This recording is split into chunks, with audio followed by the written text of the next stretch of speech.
Hello and welcome to Into the Woods with Holly Wharton. This podcast is all about our journey into the woods of ourselves, getting to know who we are, and where we're going in life so that we can create the life that we want to live. It's about deepening your connection with yourself, taking inspired action, and really trusting yourself and your intuition. It's also about mindset. Our beliefs are such an important part of this journey, and there are so many ways for us to change our mindset so that we can more easily live a life of expansive joy.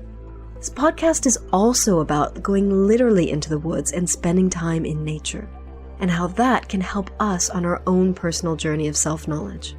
Thank you so much for joining us today. Now let's get into this week's episode. Hello, adventurers, and welcome to the Into the Woods podcast, episode 487. This is your host, Holly Wharton, and I'm back with another exciting guest. Today, I talk with Ethan Gallogly about the John Muir Trail. I'm super excited to introduce this week's guest. I originally discovered him on podcastguests.com, which incidentally is a great place to find guests for a podcast, or to pitch yourself to be featured on other shows. A few months ago, I read his fantastic novel, The Trail, which I really enjoyed. It's about the John Muir Trail. Ethan is super knowledgeable about the John Muir Trail, and it shows in both his book and his conversations about it. He's hiked the trail twice, and he shares his tips in this episode. I really hope you enjoy the trip. So, who is Ethan Gallogly? Ethan Gallogly, PhD, has been a leader in the Sierra Club, the Cal Hiking and Outdoor Society, Chaos at UC Berkeley, and the Outdoors Club of Southern California. His boots have covered countless miles, including the John Muir Trail, the High Sierra Trail, the Oregon section of the Pacific Crest Trail, the Tahoe-Yosemite Trail, and the Theodore Solomons Trail. He was a reviewer for Sierra North, Sierra South, and Yosemite National Park, and has read nearly every book on the history of the Sierra Nevada. So what are you going to learn in this week's episode? We talk about what it's like to hike the John Muir Trail. We discuss the California trail that Ethan most recommends for beginners, and it's not the John Muir Trail. We also discuss what Ethan has learned from his backpacking adventures, why Ethan wrote a novel about the trail rather than a memoir, and finally, what you need to know to hike the John Muir Trail, which is something I was super curious about since I haven't gone hiking in California in many decades, and I'm kind of scared of the wildlife. So it's a very reassuring conversation about how it's much easier than you may think to hike a trail like this. So I hope you find the episode interesting and useful. Here you go. Hello, Ethan. How are you doing today? Very well. Thank you for having me on your podcast, Holly. I look forward to speaking with you. I really enjoyed your book. Oh, thank you. I appreciate the feedback. So why don't you start out by telling us a little bit about who you are and what you do? All right. Well, I'm both a professor and a hiker. I've been backpacking some 30 years, and I'm transitioning into authorship now. How exciting. So what do you teach? I teach chemistry, actually. Fun. So you've hiked a lot of trails. Yes. You've hiked the John Muir Trail, the High Sierra Trail, the Oregon section of the Pacific Crest Trail, the Tahoe-Yosemite Trail, and the Theodore Solomons Trail, which I'd never heard of before. Which one is your favorite? Oh, God. I don't know if I have a favorite. They're all so different. If I had to pick, if I had to tell somebody, okay, which of these trails through the Sierra to hike, I think the John Muir Trail is probably the most scenic, the most amazing.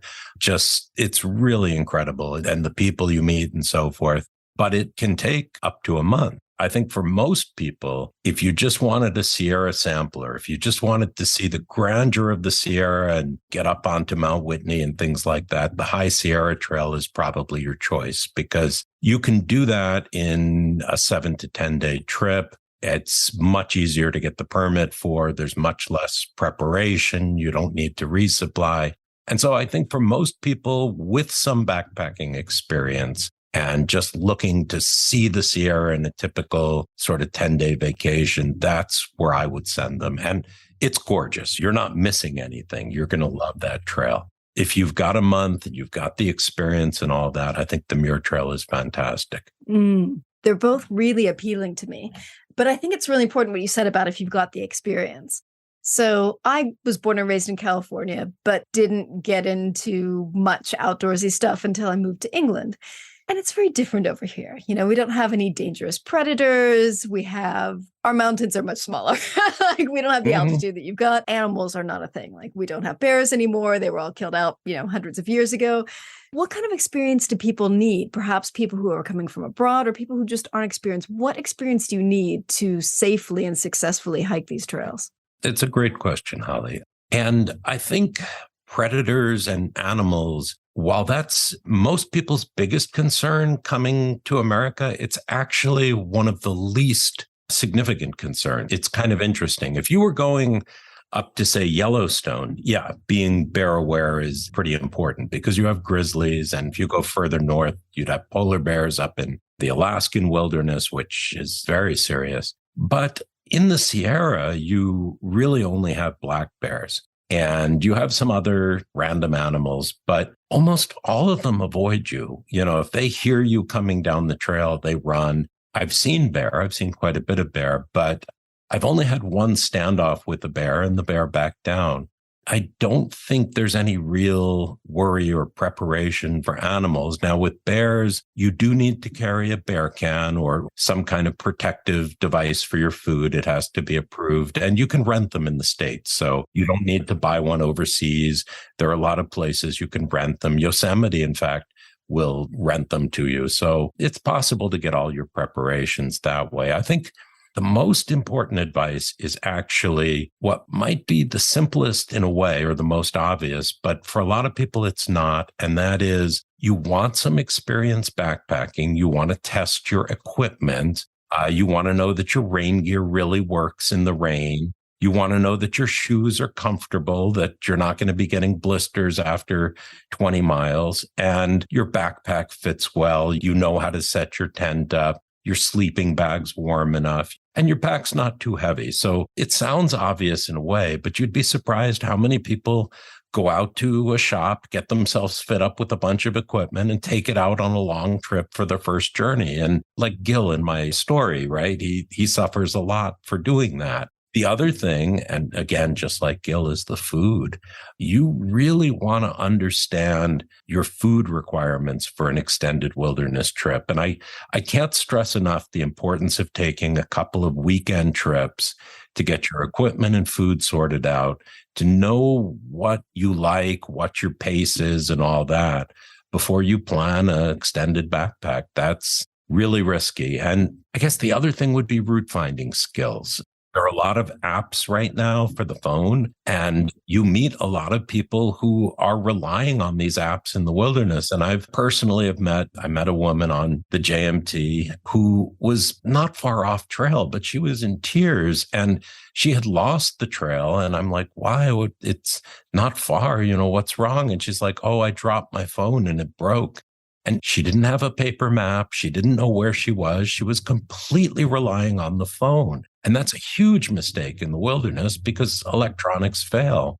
So you want to have a paper map and have a general idea of where you are and what your exits are. So, it all sounds obvious, but you'd be surprised how many people don't do the basic research before going on one of these longer trips. Yeah. Also, it's not just about having maps, but it's also knowing how to read them and how to use them, because you could buy the map, but if you don't know where you are on the map, it's not going to help. It's very much worth the time to look at them and get familiar with them. And even if they're just your backup, even if you're really relying on the phone, you should at least know how to read and where you are on paper and have those in your pack. It's a few extra ounces, but it's a lot of insurance. Yeah. Well, for longer trails like the John Muir Trail, how many maps do you need?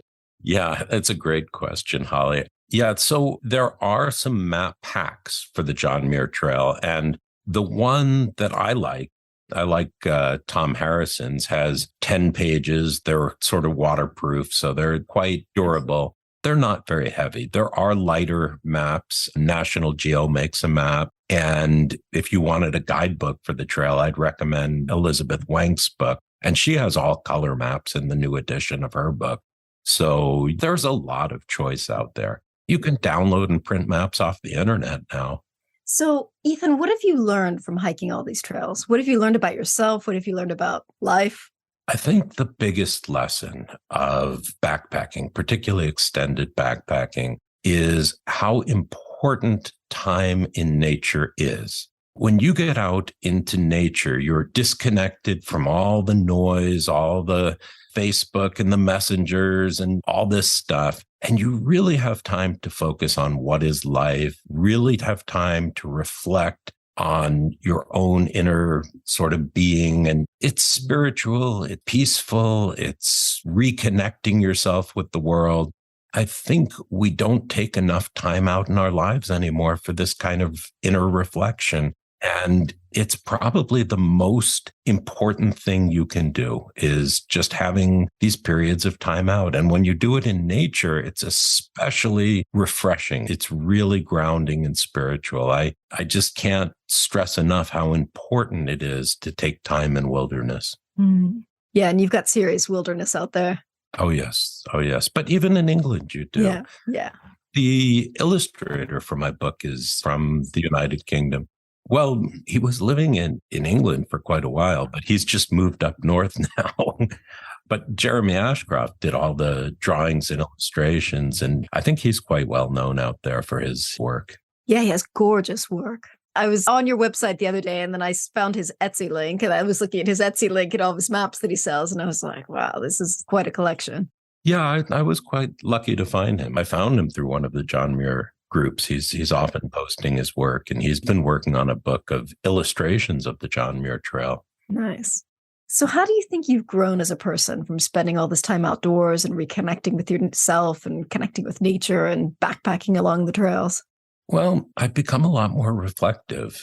You know, I transitioned in a sense, or I'm in transition from being a professor to being an author. And I don't think that would have been possible without the time out in nature to really just reflect and absorb and think about things and think about what I want to be doing with my life. I think it just gives you space. It gives you a canvas to write on with your mind. And sometimes not. Sometimes you're just walking and everything's quiet and there's nothing going on. And yet it's refreshing too, just to have that space and silence.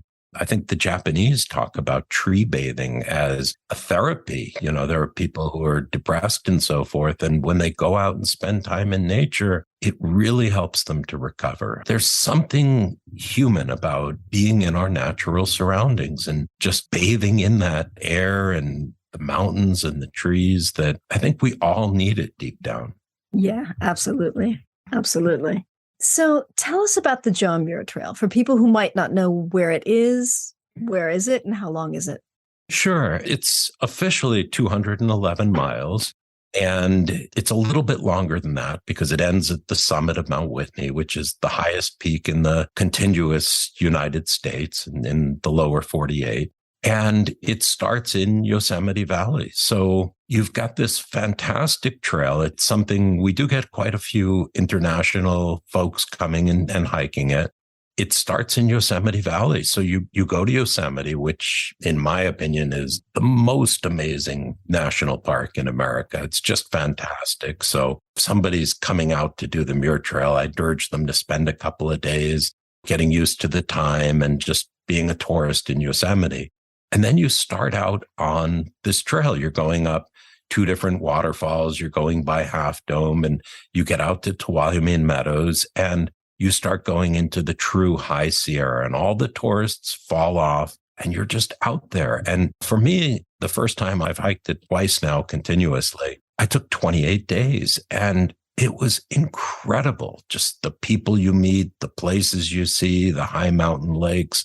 But once you start going past Tuolumne and past the touristy areas, you're really out in the wilderness. And the John Muir Trail goes right through the highest part of the Sierra. And in only one place does it touch a road. And you don't cross the road. It's just right at the edge of the road at Red's Meadow. It's one of the places you can resupply.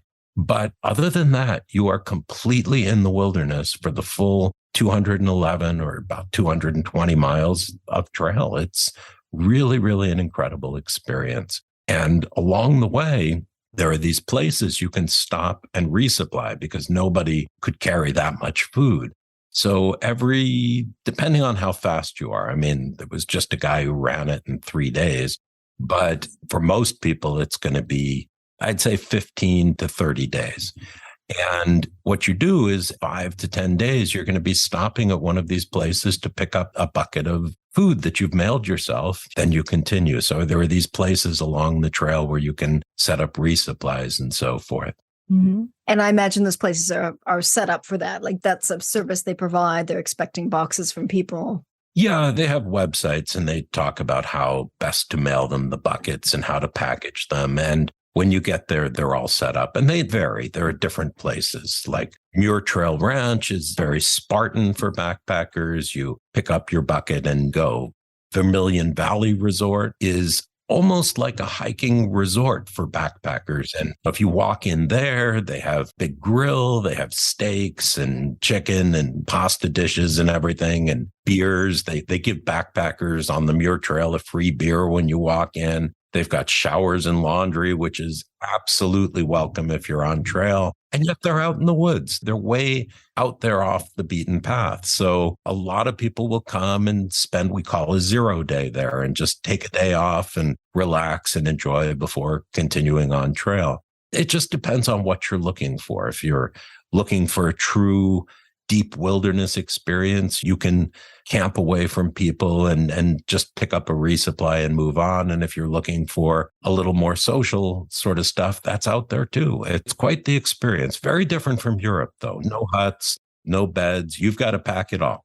Nice. So you've hiked this trail twice. What have your experiences been like?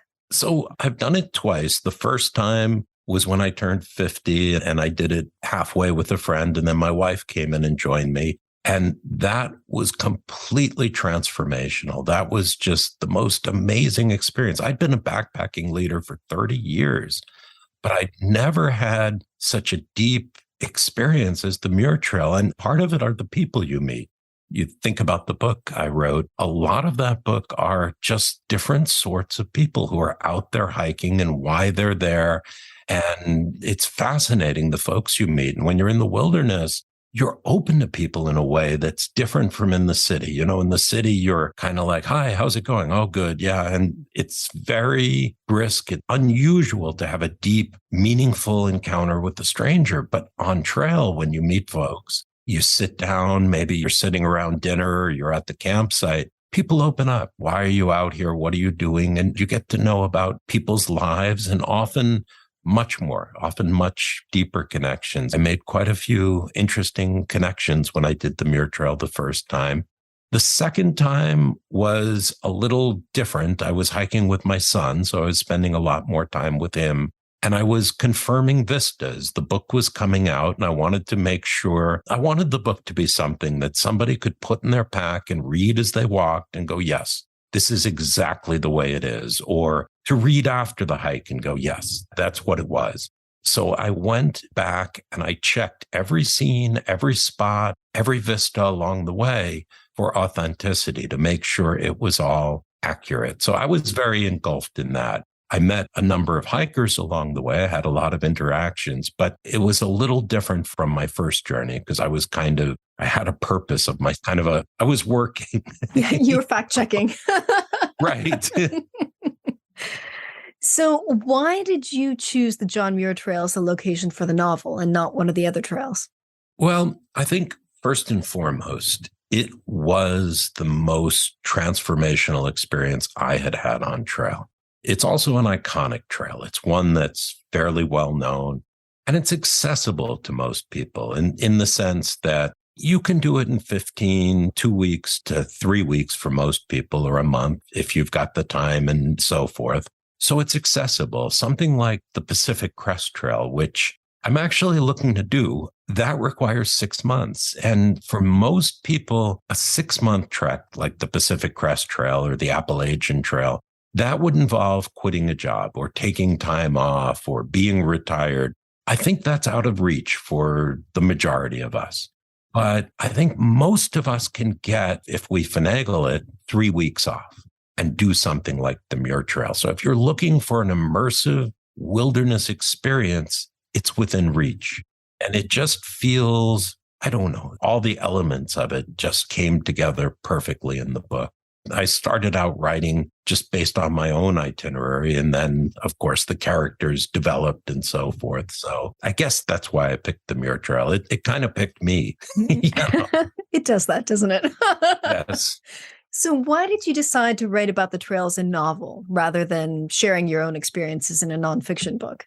Sure. That's a wonderful question. And when I was first writing, well, let me tell you how I came to write the book because it's connected. When I got off trail, I was in this state of profound reflection. All the things I'd seen, the experience, and I wanted to share it. And of course, as we touched on, I'm a college professor. So I had set up a lecture at the college to discuss the Muir Trail. And I had started reading the history and the background of the trail, which I hadn't known when I first hiked it. And it's fascinating. There's just a ton of history to this trail. I mean, in the 1930s, they built the trail across the rooftop of the Sierra. It's just actually finished in the 30s. They started around 1915. And it's just amazing that this thing even exists.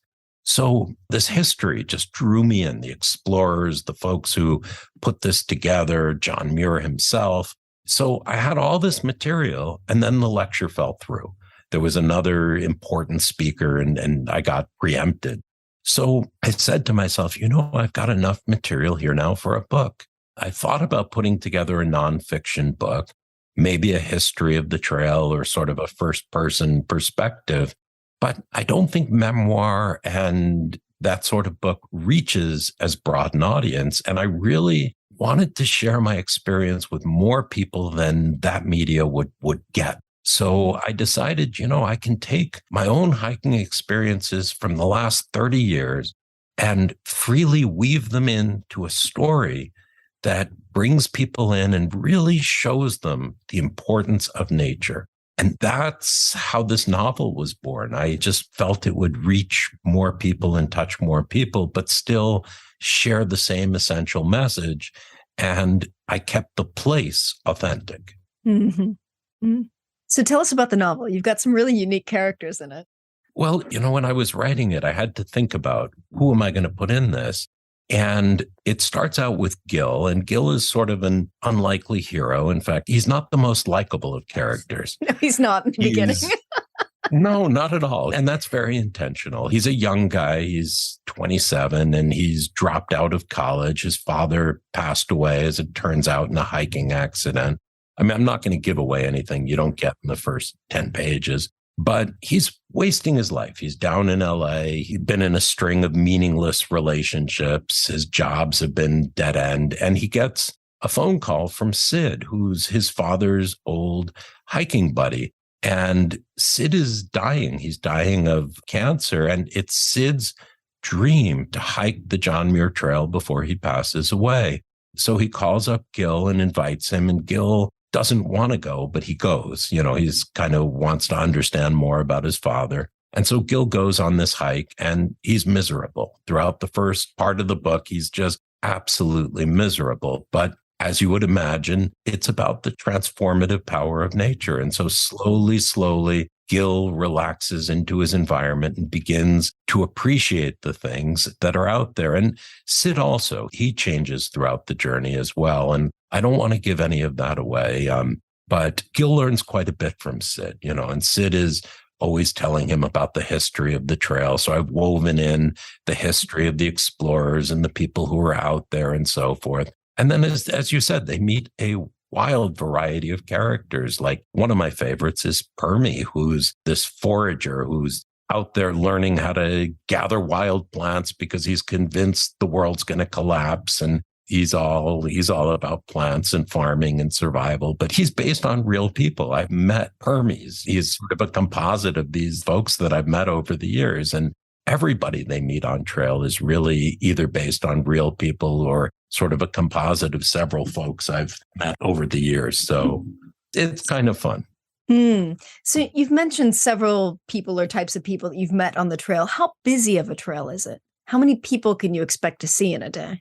That depends. So people used to call it the John Muir Highway because before the permit system, it was quite impacted. And Now they limit it. I forget what the numbers are now, but there's a limit, 30, 40 people a day who can enter the trail. And that's one of the difficulties of hiking the trail is you have to enter this permit lottery and so forth. And you have to sort of compete to get on trail. And I've known people who've taken a year or two to actually get the golden ticket and hike the trail. It was worse. Back in my day, you had to fax in your request every single day. So there was a time of day you had to send a fax to get the permit. But the point is, the trail has quite a few people walking it, people going both directions. But some days you will see a lot of people. Some days you'll pass quite a few. And some days, not so many. If it's rainy or something, sometimes you won't see anyone. And if you want that total solitude, you just go off trail, half a mile off trail. You are completely in the wilderness. And I know people who will walk the trail and then just wander off to camp. And that's perfectly acceptable out there. So it's as much solitude or as much company as you want. There are other people who form quote unquote trail families who meet people. And this is another concern. People are often, they worry, oh, should I go solo? People worry about, oh, is it dangerous? What if I'm on my own? And the answer to that is absolutely go solo if that's how you want to go. Better than getting some random partner you don't know and being stuck with them for 3 weeks. And if they have issues, now they're your issues. Whereas if you're solo, you're free to hike at your own pace, make your own choices.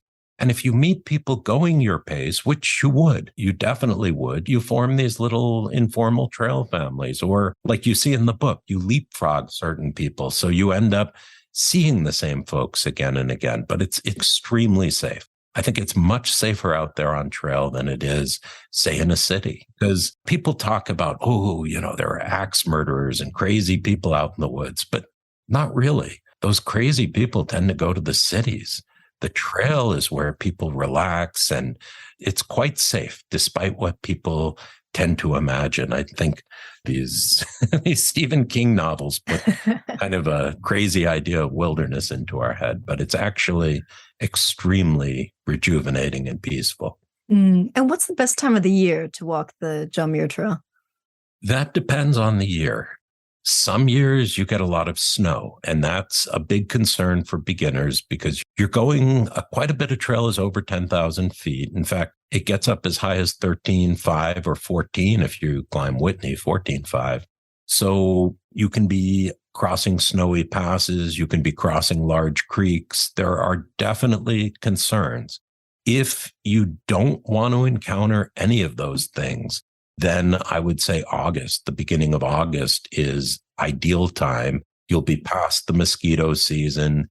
You'll be past when the rivers are really flowing. All the snow should be gone. So that would be the easiest time to start walking. In most years, mid-July is probably just fine. If you go in June or early July, you risk snow. Mosquitoes usually come out in June through early July, but there's more wildflowers. It kind of depends what sort of experience you're looking for. And what months did you hike the trail in?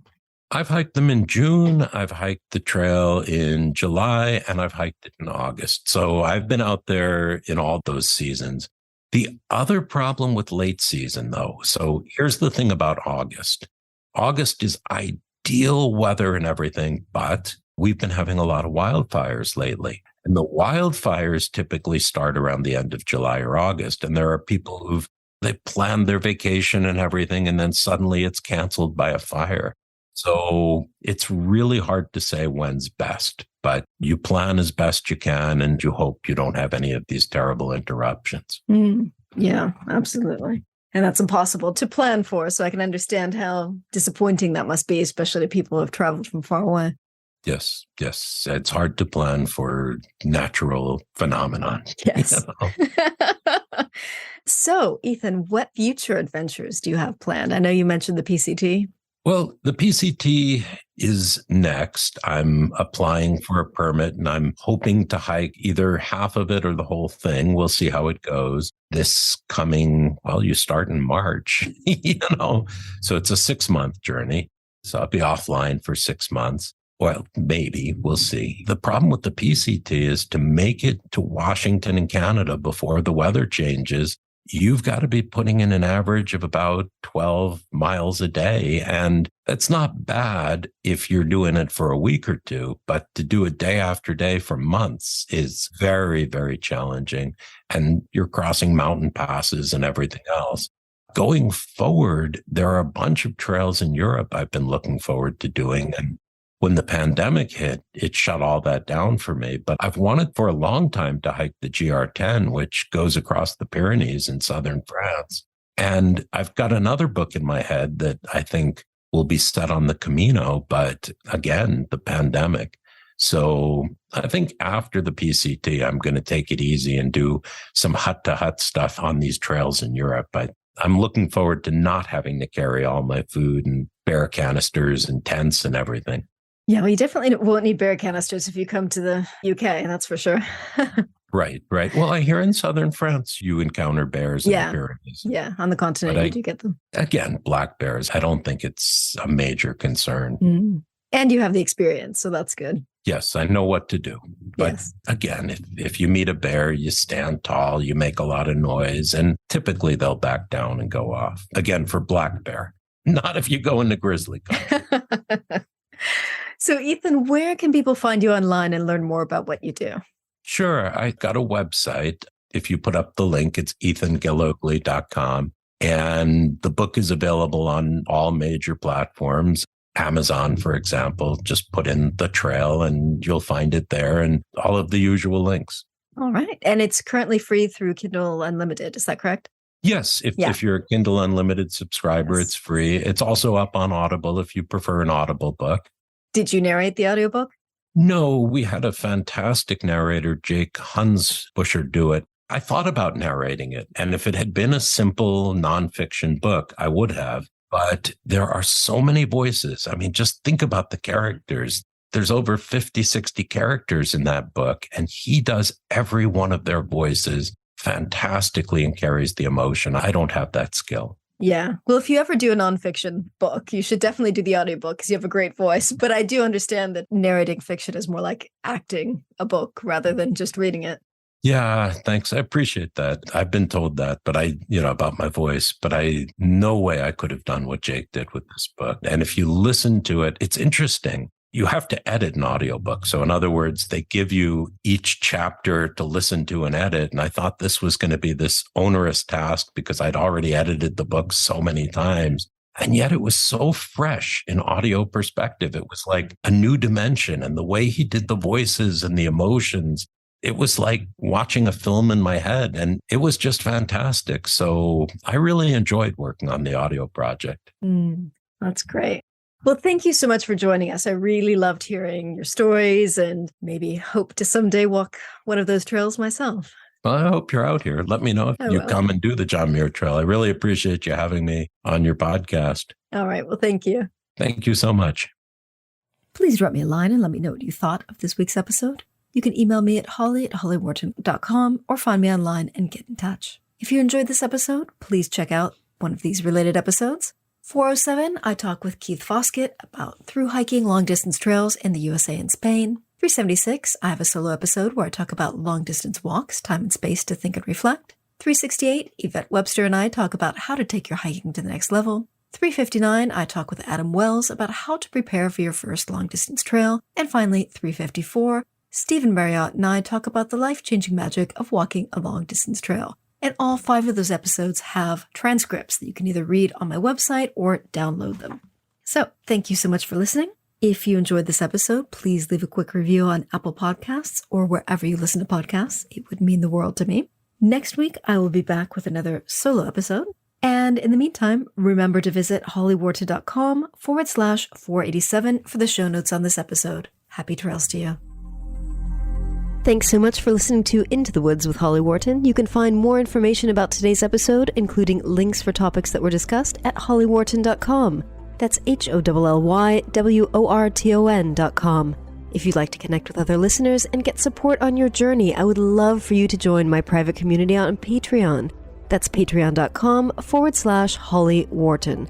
That's PATREON.com/Holly Wharton. Thank you so much for listening, and I look forward to seeing you next week.